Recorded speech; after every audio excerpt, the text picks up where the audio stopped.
So we've arrived down here at Long Beach at the Southern California Reef Keepers Club. We're here at Age of Aquarium. They're the ones who are hosting the club. And we've got Rob Perez, the president of the club, here with us. Rob, give us a little bit of an idea as to what your club is really all about.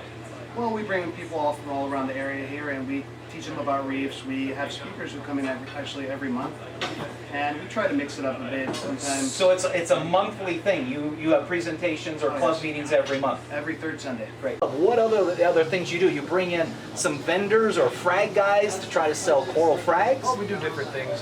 Just about 2-3 months ago, we had a frag demonstration on how to properly use a bandsaw. Right. Not cut your fingers off. Okay. And we have, like today, we have a UV guy coming in. He's going to do a speech on UVs and a lot of misconceptions people have about it. So okay. He's going to straighten some things out. Great, great. And then we have here you today. Oh, you're going to have an LA Fishguys presentation. Okay, everyone, we're going to have the next presentation. We're going to have the LA Fishguys, YouTube sensation, here on spot. Thank you very much. It's a pleasure being down here. Before I get too far along, I would like you folks to give a big hand for Rob and Tanu over here, because trying to run a club is really quite an effort. The second thing that I'd like to do is ask you to give yourselves a big hand, because clubs are kind of a real struggle to keep going, and it's really the members that make it happen. Yes. So like I said, my name is Jim Stime. I've done a few things over the last 20 years in the aquarium hobby. The most recent one is a video reality show, I call it, called LA Fishguys. But I thought I would give you a little bit of an idea as to how it really came about. Back in 1996, there was an opportunity for me to get involved in an aquarium club in Los Angeles called the Marine Aquarium Society of Los Angeles. It was started by another couple that, again, clubs are hard to keep going, but it was started by another couple, and they kind of floundered with it a little bit, so I took it over and turned it into, at least at the time, was one of the bigger clubs on the West Coast.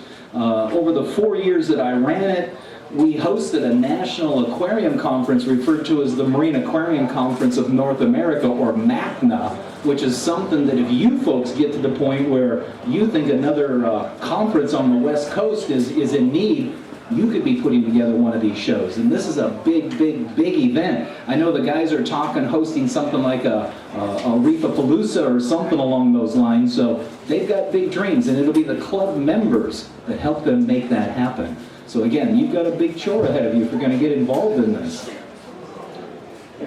One of the nice things about working with clubs is some of the speakers that you get to be with. This just happens to be one of the mermaids that was at the Marine Aquarium Conference that we hosted a few years back. This was quite an exciting event. It occurred at the banquet on Saturday night, and after everybody was done eating their food, there was kind of a big boom, boom, boom off to the side, and everybody's attention focused off to the side of the room, and these two doors opened up, and all these little balloons bubbled out of there, and in comes rolling a 1963 Corvette with this mermaid sitting on the back to the tune of Randy Newman's I Love LA. I thought it was appropriate for the conference. A lot of people enjoyed it as well. And of course, as with conferences and other events, there's a lot of vendors and such, and I think our conference in 1998 had 53 vendors and over 600 attendees, of which now the MACNAs are bringing in well over 200 vendors and well over 1,000 attendees. Back when the aquarium hobby first started, you were dealing with a lot of simple power filters and canister filters. This is a picture of one of those hang-on-the-back power filters here, and I think that was a canister filter over on the far side there. And that was state-of-the-art up until about the mid-'80s, of which at about that time, a gentleman out of Holland by the name of George Smith introduced the living coral reef and what was to become the wet-dry trickle filter.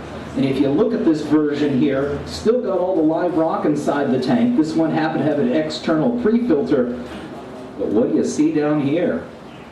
That was the original version of a wet-dry trickle filter, comprised mainly of crushed coral gravel. They experimented with quite a few different arrangements, trays and things like that. And now, there's nothing down there. You might find in the current rage there might be mud or some other aspects of filtration, but in the last 20 years, the reef aquarium hobby has changed significantly. And it's still in the process of changing. About 1999, I set up a 250-gallon, at the time what we called an SPS tank, and within a year, it had grown quite well, so had the coralline algae, of which this particular tank ended up twice having to be broke down and literally sanded to get rid of all that coralline algae in there. This was one of the corals that was in the tank. I think this is called a microthalma, and you can see what it started out as and what it ended up growing into. Unfortunately, at the time, I ended up with those little nudibranchs that get down inside the branches, and they ended up stressing the corals out, of which I lost a number of them. My favorites at the time were the gorgonians and sea fans inside there. So to give you an idea as to how LA Fishguys kind of came about, in 1993 I was working for Marineland Aquarium Products. I had been doing customer service for about 6 years and finally got tired of it.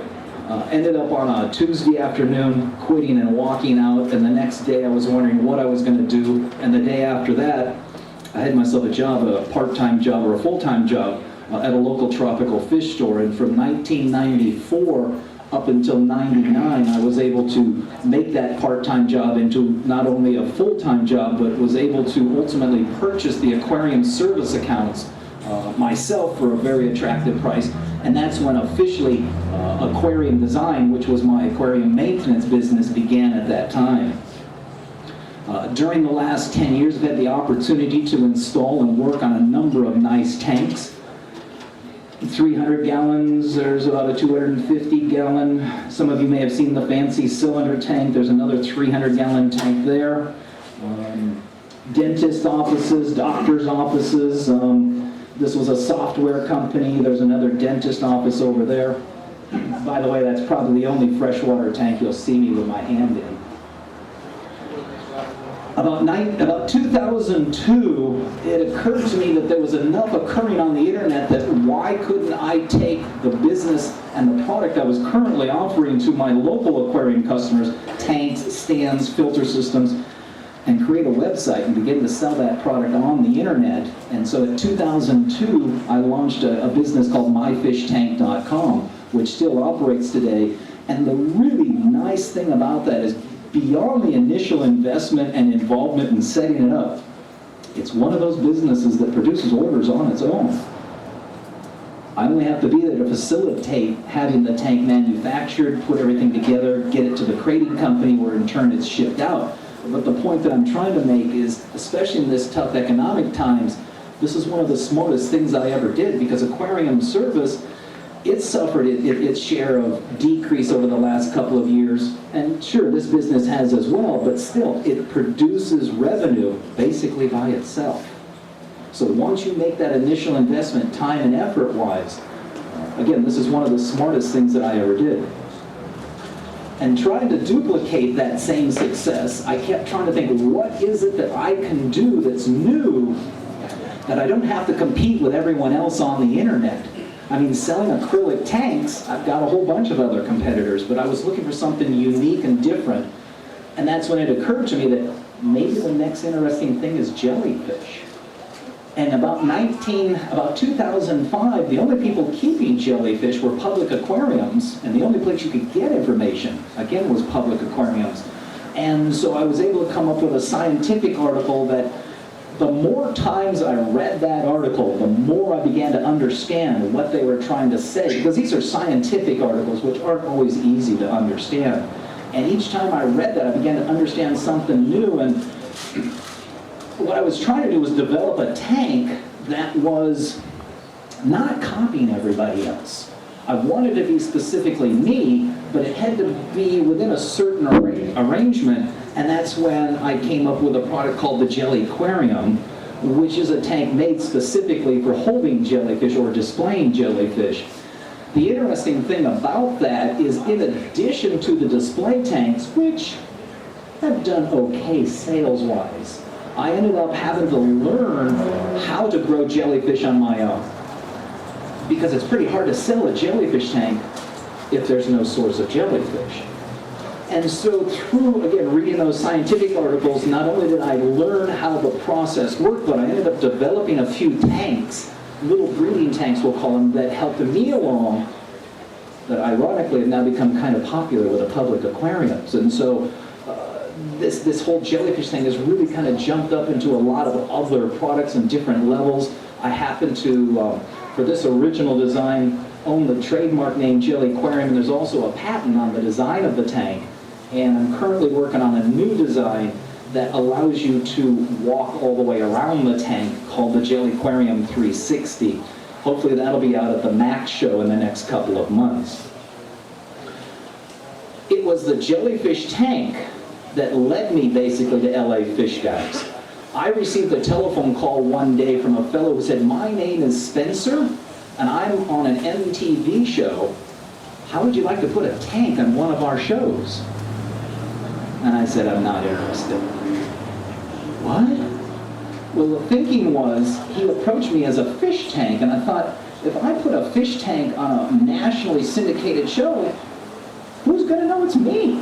I mean, how do I differentiate myself from someone else? So I said to him, I said, "I'm not interested in doing a fish tank. But if you're interested in doing jellyfish," oh, Spencer got excited. And the next thing I know, I was setting up this jellyfish tank on the MTV show called The Hills. This happens to be Spencer and Heidi. And what it turned out is while we were setting that tank up, got a chance to talk to Spencer a little bit and kind of get an idea as to some of the ideas he has. And he's really quite a media savvy fellow. And one of the things he said was, "Oh, we should bring some cameras and film you." And I said, "Well, you know, I happen to be doing this really fancy cylinder tank this coming weekend." He goes, "Oh, that would be great." Well, as it turned out, Spencer didn't really come through, but he had gotten me excited enough that I ended up buying a little inexpensive camera on my own and took it to that installation and filmed that whole installation. This happened to be the fancy cylinder tank, and you can see the stand here with the large tank and the cardboard on top of it. Here's how tall it is. The tank itself is 66 inches tall. It's 36 inches off the ground. Quite a tall ladder to get inside to work on it and such. And it has that really fancy coral sculpture on the inside, which is artificial. It really looks nice for the first 3 years. After that, it starts growing algae on there, and because it's a porous structure, it's kind of difficult to keep clean. At the moment, I'm there every week with a pad on the end of a stick, and they're trying to brush it off, and I have to admit, I am slowly losing that war. So it was the filming of that cylinder tank that became the beginning of LA Fishguys, and I had created a website, again called LA Fishguys, put it up there, and once again, it was Spencer who made the suggestion, well, you should be on YouTube. So I looked into it and decided, okay, that's a good thing. So we ended up setting ourselves up on YouTube. And I think as of today, there's 199 individual videos of LA Fishguys. There is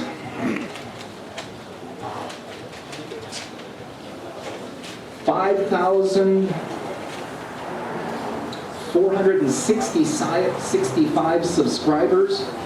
And so far over the course of the last 3 years, there's 2.1 million total videos viewed. I like to think that's impressive. I don't consider myself a movie star. I don't consider myself a movie person. What I do enjoy is the filmmaking aspects of it. And my job, being aquarium service, allows me interesting opportunities inside interesting homes and such. And that's really how LA Fishguys kind of came about.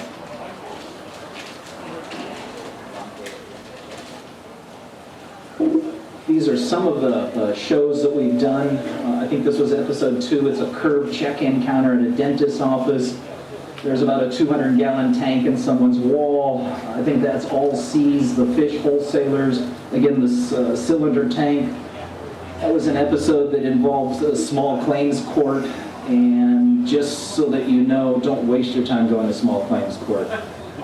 It doesn't support the small business person. And the truth is, you don't want to let yourself get into the point where you have to go to small claims court. In fact, that was the lesson learned, realizing afterwards that it was a waste of time.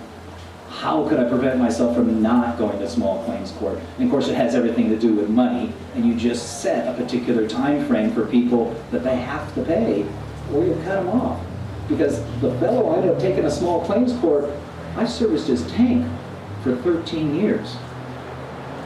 And the SOB cheated me out of $600. Anyhow, flatback hexagon tank, the jellyfish tank, seahorse tanks, was involved in tearing down a freshwater tank.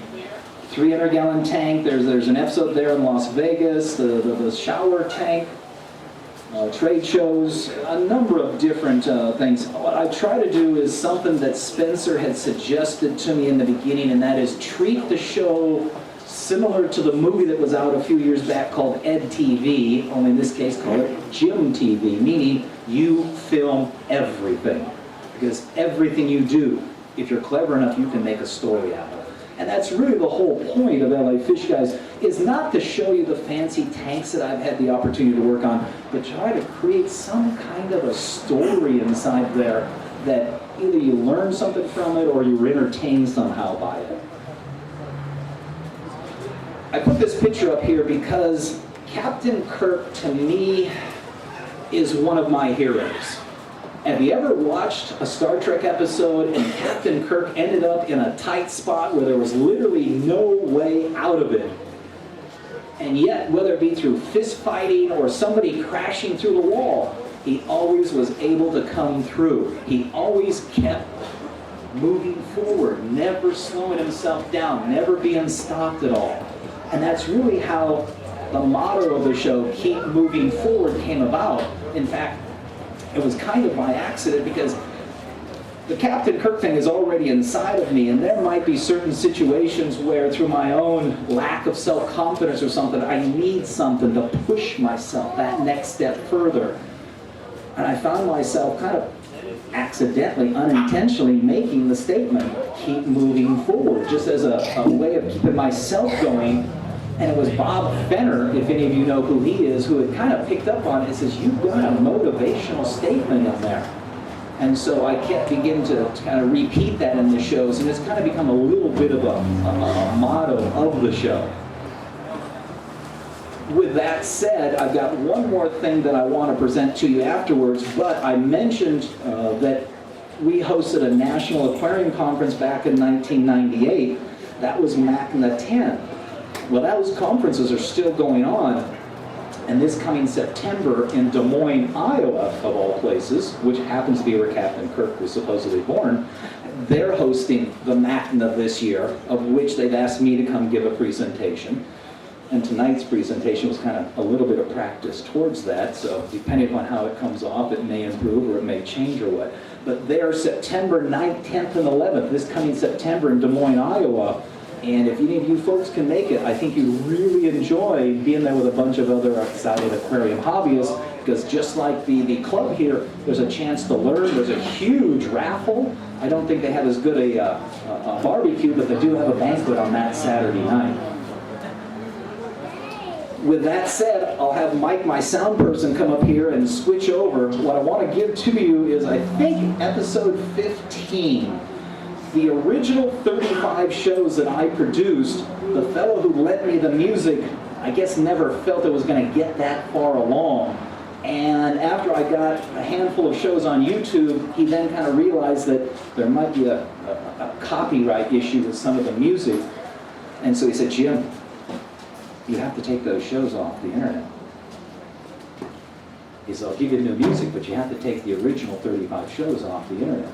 And so they're currently not available. What I'm going to show you tonight, I think it's episode 15. If not, it'll say here in a moment. But pay real close attention to what goes on in this video. This is the fancy cylinder tank, which we've had to take down after already putting it up. The reason we took it down is we discovered there was a problem with the finish on the tank. So we've dismantled the tank, I've taken it in, had the sculpture pulled out of it, exchanged the tank, had the new sculpture put back in, And we're arriving back to the customer's house today to reinstall that tank. So have fun, thank you very much, and enjoy this video.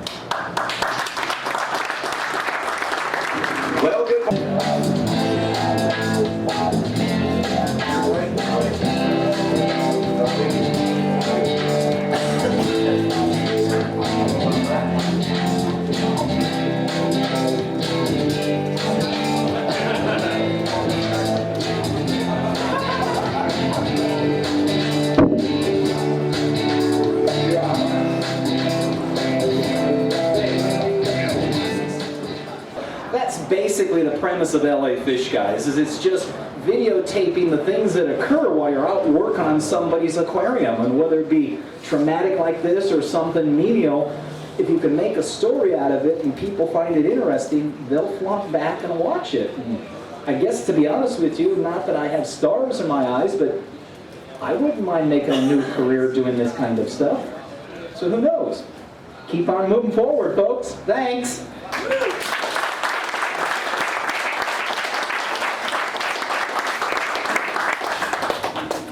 All right, thank you very much, Jim from LA Fishguys. Let's give him another round of applause.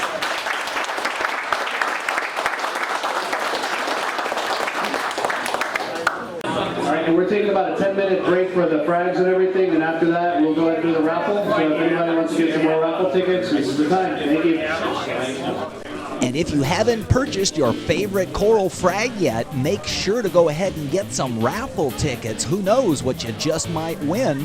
And be sure to come on back for part 3 as we draw the raffle tickets for that big protein skimmer, the UV sterilizer, those various coral reef tank supplements, and coral frags.